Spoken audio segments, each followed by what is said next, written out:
안녕하세요. 홍법 역사탐구소 박익순 소장과 함께 떠나는 주말 역사산책 시간입니다.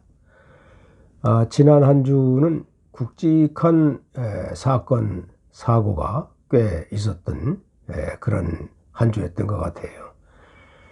우선 그 국제적으로는 티르키예 공화국 남부 그리고 시리아 북서부에서 규모 7.8의 강진이 발생을 해가지고 사망자가 무려 17,500명, 그리고 이재민이 2,300만 정도가 발생했다고 그래요. 우리나라에서도 복구반과 구호물품을 보내고 있죠. 이 티르키예라고 하는 국가명이 상당히 좀 생소해서 이거 찾아보니까 티르키예라는 것이 터키, 옛날 우리가 잘 아는 이게 터키가 국명을 이렇게 티르키예로 바꿨단 말이에요. 이 터키가 국명을 티르키예라고 바꿨다고 그래요. 이 터키라고 하는 어원을 보면은 그 칠면조라는 뜻이 있고 또 이 패배자 이런 뜻이 있다고 그래요. 그래서 좀 그 터키의 사람들이 상당히 그 국명에 대해서 좀 좋지 않게 생각을 해왔고, 그래서 이 국명을 티르키예라고 바꾼 것이 아마 작년인 것 같아요. 작년 하반기에 이제 유엔에서 승인이 나고 그랬는데, 이 티르키예라고 하는 어원에는 용감하다 이런 뜻이 내포되어 있다고 그래요. 그래서 이 티르키예 공화국에서 선전 홍보를 많이 하고 있는데, 아직도 우리 귀에는 좀 서먹서먹하게 이렇게 들리네요. 이런 구터키에서 강진이 발생을 했다. 그리고 시리아는 아직도 전쟁 상태에 있기 때문에 아마 복구반이 제대로 가서 복구를 하지 못하고 있는 것 같아요. 참 안타까운 소식입니다. 국내에서는 이상민 행자부 장관을 탄핵을 이상민 행자부 장관에 대한 그 헬로윈 사태의 책임을 물어서 탄핵 소추가 끝났고, 이제 헌법재판소에서 어떠한 결론이 내릴지 모르겠지만은 약간 그 민주당이 다수의 힘으로 이렇게 탄핵 소추까지 통과를 시켰어요. 그리고 이제 국민의힘 전당대회에서 어제 1차 컷오프가 끝났는데, 당대표에는 4사람이 이제 선발이 됐죠. 그리고 최고위원회 8명, 또 청년 최고위원회 4명, 이렇게 해서 이제 3월 8일 날 최종 결정이 나겠지만은, 윤석열 대통령과 그 측근에서 그렇게 강력하게 드라이브를 걸었지만은 오히려 그 윤석열이 미는 최고위원들이 좀 낙마를 하고, 이준석 계열이 대표를 비롯해서 최고위원, 청년 의원까지 하나도 낙오가 없이 진출을 했다. 특히 그 천하람이라고 하는 대표는 아주 그동안 무명 상태였었는데 이력 사무위로 발돋움을 해서 앞으로의 기초가 주목이 되는 그런 상황입니다. 3월 8일 전당대회까지 흥미진진할 것 같아요.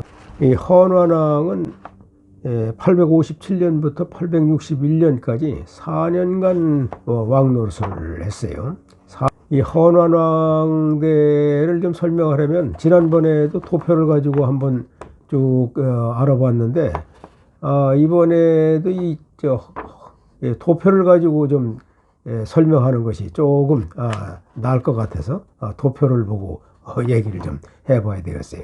이 신라 하대로 가면은 워낙 왕이 그냥 뭐 자주 바뀌고 또 그 친족 간에 이렇게 권력 암투가 벌어지고 싸우고 죽이고 이런 상황이 계속됐기 때문에 이 도표를 보는 것이 좀 조금 나을 것 같아요. 원원왕의 시대를 알기 위해서는 우선 그 42대 흥덕왕 때서부터 좀 살펴볼 필요가 있어요. 이 42대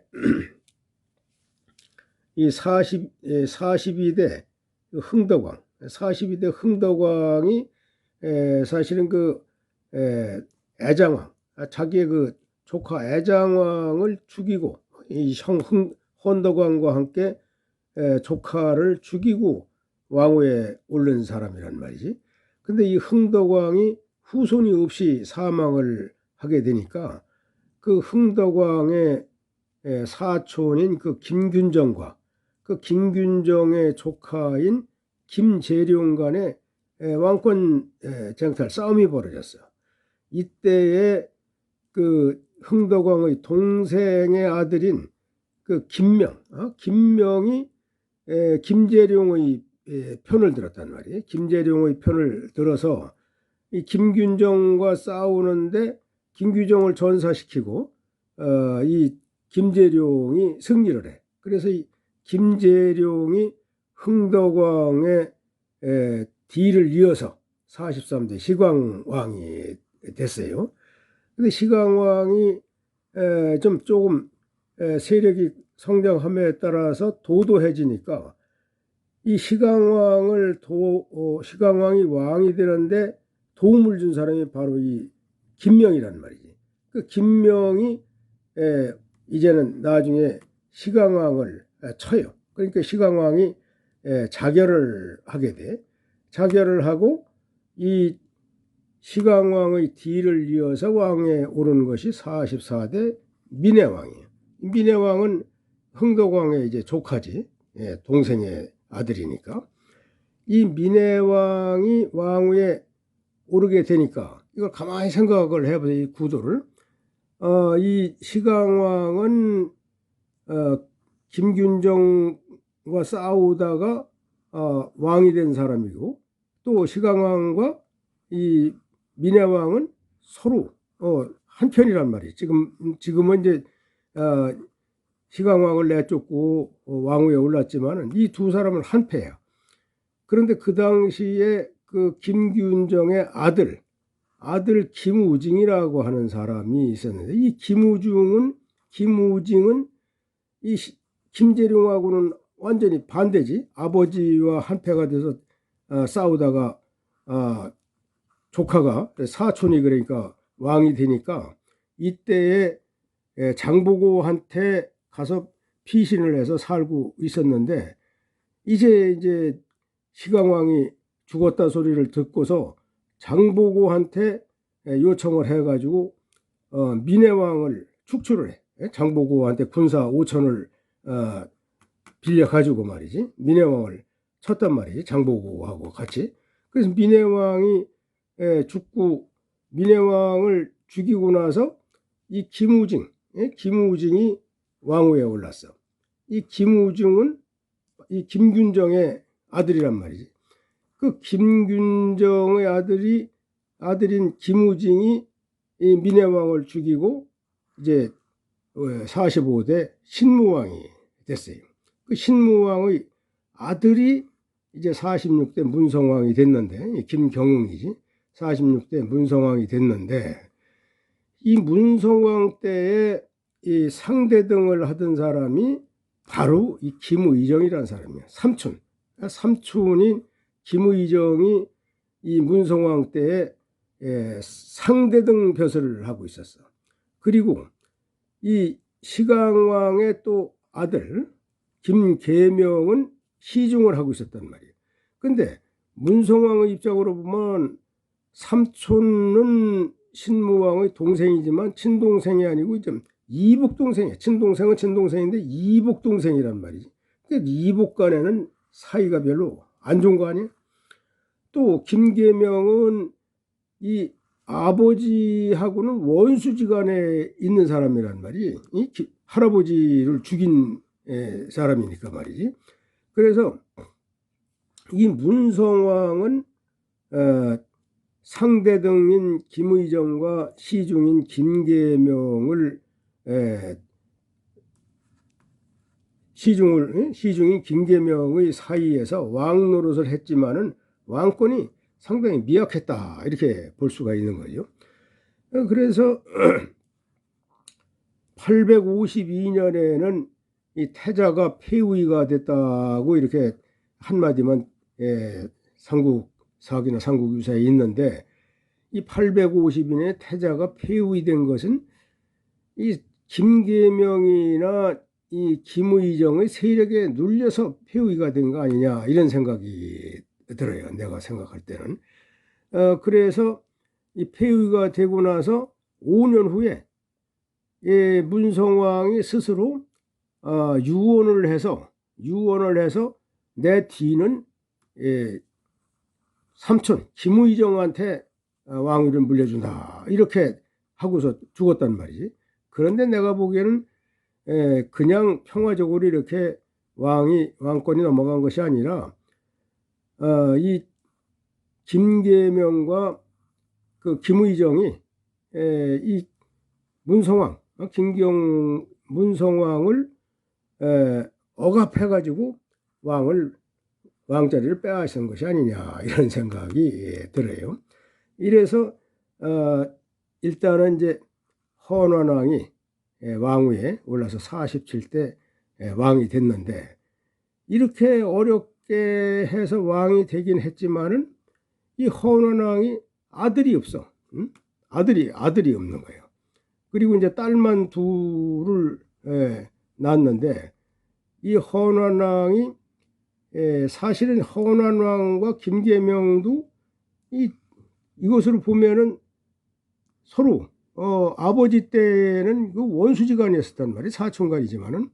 그래서 헌원왕이 그 김계명의 아들 이 김응념한테 헌원왕이 딸 둘을 시집을 보내. 그러니까 이제 김계명의 아들이, 김계명과 헌원왕은 사돈관계가 된 거지. 원수간의 사돈관계가 된 거예요. 헌원왕의 사위 김응념을 그 후계자로 삼았어. 그 사람이 이제 48대 경문왕인데, 경문왕이 왕위에 오른 다음에는 그 내란이 또 굉장히 많이 발생을 했어. 866년에는 윤흥이라고, 윤흥과 윤흥의 동생 둘, 이 삼형제가 난을 일으켰고, 또 869년에는 그 문성왕의 그 사촌 동생인 김예와 김현 등이 난리를 일으켰고, 또 874년에는 김근중이 난을 일으켰어. 이것은 내가 볼 때에는 이 사실상은 문성왕의 태자, 아들이 있었는데 태자를 폐위시키고 헌원왕이 왕위에 오른 것이, 삼국사기나 삼국유사는 유언으로 삼촌한테 왕위를 물려줬다고 했는데 사실은 그런 것이 아니다.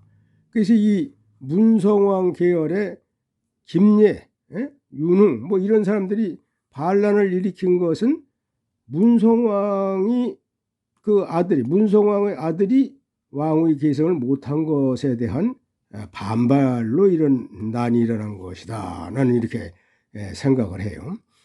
어쨌든 이렇게 48대 경문왕에 이르러서는 반란이 많이 일어났다. 그리고 이때의 그 헌원왕의 그 서자로서 궁예, 우리가 다 잘 알죠. 후고구려를 세운 이 궁예가 이제 신라에서 왕실에서 달아나가지고 이 태봉국을 세우고 이랬었는데, 이 궁예가 이때 이때의 그 헌원왕의 서자로서 신라를 탈출했다. 이제 이런 기록이 있어요. 그리고 이제 그 경문왕도 나중에 그 이제 아들 둘이 있고 딸이 있었는데, 이 경문왕 이제 다음 주에 설명을 하겠지만, 경문왕의 아들이 이제 큰 아들은 49대 헌강왕이 되고, 둘째 아들은 50대 정강왕이 됐어요. 그리고 이제 이 둘이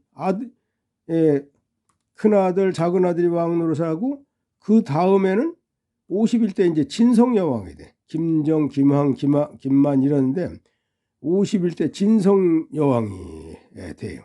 그러니까 이제 이 헌원왕은 불과 4년밖에 왕 노릇을 못했고, 뭐 뚜렷한 그 실적도 없지만은, 그리고 이제 48대 경문왕은 14년간이나 왕 노릇을 했지만은 내란이 뭐 계속 있었고, 그래서 아들한테 왕위를 물려줬다가 큰 아들이 조금 하다가 작은 아들이 하다가 이제 차녀 딸이 왕 노릇을 하면서 이렇게 51대 진성여왕까지 경문왕의 아들 딸들이 왕 노릇을 했어요. 지금까지 신라 47대 헌안왕과 48대 경문왕의 시대로 들어가서 역사 산책을 해봤는데, 헌강왕 그리고 정강왕, 진성여왕의 시대에는 다음 주에 또 역사 산책을 하기로 하고 여기서 마치도록 하겠습니다.